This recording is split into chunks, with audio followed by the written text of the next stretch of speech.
Hello, I hope you're doing well, and welcome back to my channel.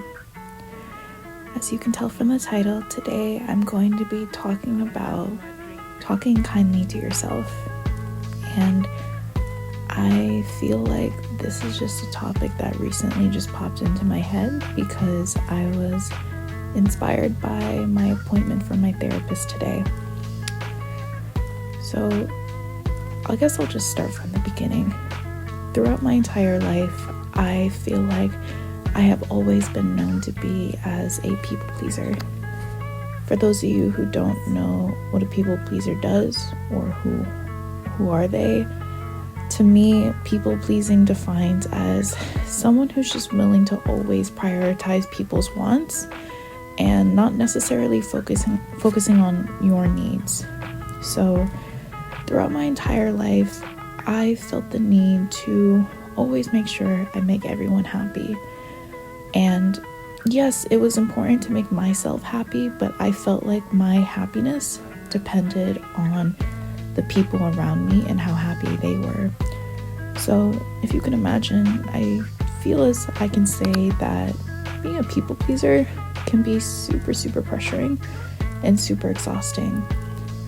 But as I come to realize as I gotten older, the thing about people pleasing is, yes, you start to see people be happy around you, but at the same time, I'm also in a moment where I start to question my own emotions and I start to question my actions and behavior. And I don't know, I just start to think about, is this something that I'm doing for other people, or is this something that genuinely makes me happy? So in terms of talking kindly to myself, flash forward more to the present, as I'm starting to question everything about my behavior and actions, I had my therapist appointment today, and one of the talks that we had together was me opening up about my struggles to get out of bed. I don't know what it is specifically, but maybe it's because it's the very first step of my day, but getting out of bed is probably the hardest thing. Waking up isn't necessarily hard because I feel like I can be a light sleeper, but it's getting out of bed and initially starting my day is what really gets me. And I was telling him that, I don't know why, like I can do homework, I can do reading, I can study, I can brush my teeth, I could wash the dishes, but it's literally taken like maybe, sometimes I'll be honest, maybe over an hour to just get out of the bed. Like, yes, I get out if I need to use the bathroom or if I have to when I brush my teeth, but to go do the other errands, it's hard for me to leave my bed. And yes, the bed is comfortable, but it also serves as a safe space for me to kind of just ignore the rest of the world, which I get can be damaging. But you see here, as I was talking, I didn't even realize it, but my therapist was mentioning like, have you ever tried to turn the situation around in terms of your wording on the way you describe how you talk to yourself? And I was like, what do you mean by that?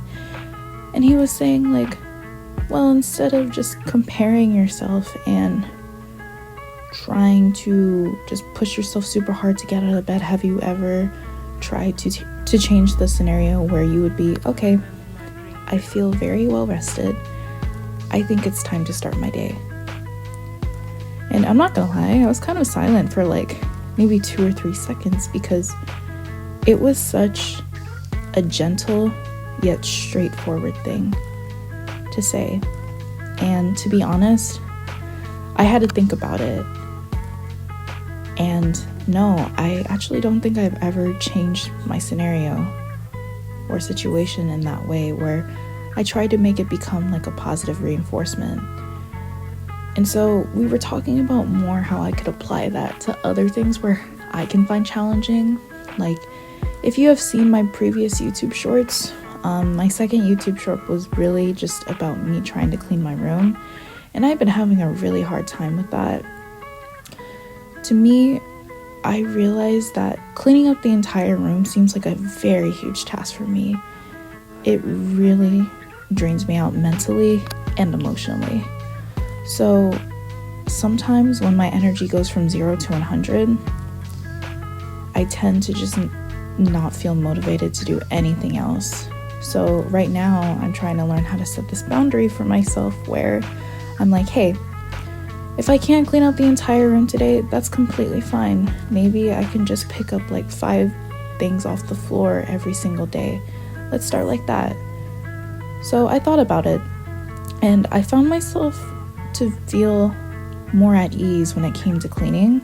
And I also felt the need to not feel too pressured to clean up the entire room in one day, because in reality, no one is really looking at my room. It's just me, yet I still feel like I'm in a competition.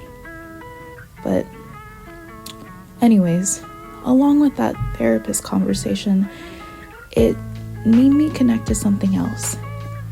I used to work with children in classrooms, and I specifically remember how back in college I was taught to learn how to make more rules set through a positive perspective. And I was giving my therapist an example, like saying, I shouldn't be saying like, you shouldn't, no running in the hallways, or no eating in the classroom, or no screaming. Instead, why don't we try to flip the rules around by saying, why don't we use walking feet? Or how about we practice a calm body and a calm voice? Like, it was things like that that just reminded me about how I know how to project this positive perspective of talk onto other people, but when it comes to me, it's super hard.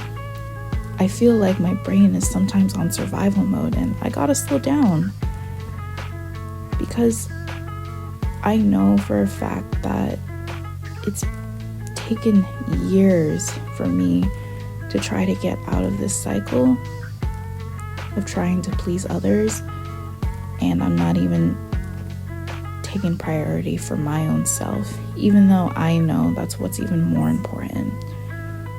So talking kindly to myself is a challenge, but I've realized when it comes to talking kindly to myself, I start to learn how my behavior starts to affect the other relationships with people in my lives.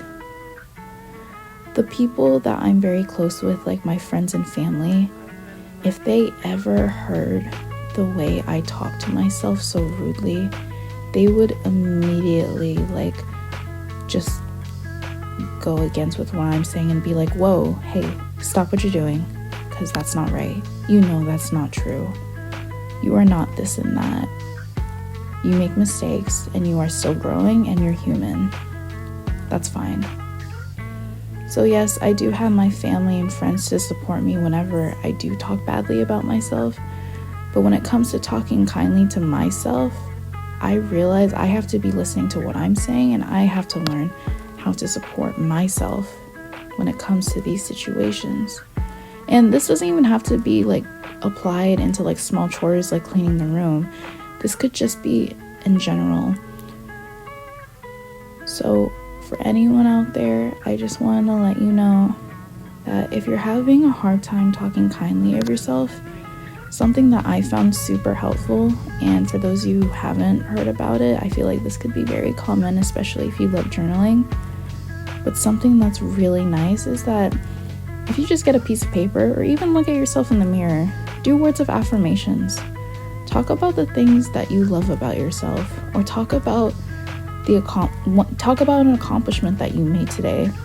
And if you watch my very first short for YouTube, I was trying to talk about how it's completely fine if your accomplishment of the day was getting out of bed or making your bed. There is no size for an accomplishment, in my opinion. Some days your best effort might not look like your definition of best, but hey, it's your best effort, and you know yourself best. So there is no need to compare yourself. So instead of using words of affirmations as well, I think it's also just important in trying to not only catch yourself whenever you feel like you're talking badly about your personality or your point of view, but it's also just super important to let yourself know that, hey, it's gonna happen, and if you forget, you forget. That's completely fine. But don't take those words to heart where you feel like you need to be better for other people. Instead, try to be better for yourself. So as I'm going through this growth journey, I just wanted to record this so that way I don't forget in case another situation like this happens. Now, I'm not saying everything is just going to change in like one day. No, that's not how it's going to happen. Of course, it takes time and consistency. And again, progress doesn't always have to look like it's going all the way up. Like, you don't need to make a new change every day. Sometimes progress literally looks like 1 step forward and 3 steps back. So give yourself time. If you or someone else is going through the same issue like me, please feel free to comment down your story, and I would love to hear and listen. But as for now, also, if you feel like you are going through a lot of mental health problems at the moment, I wanted to let you know that you are seen and you are heard, and that it's going to be okay. I promise. If you are interested in hearing more content that I have, then please like and or subscribe for more in the future. Thank you.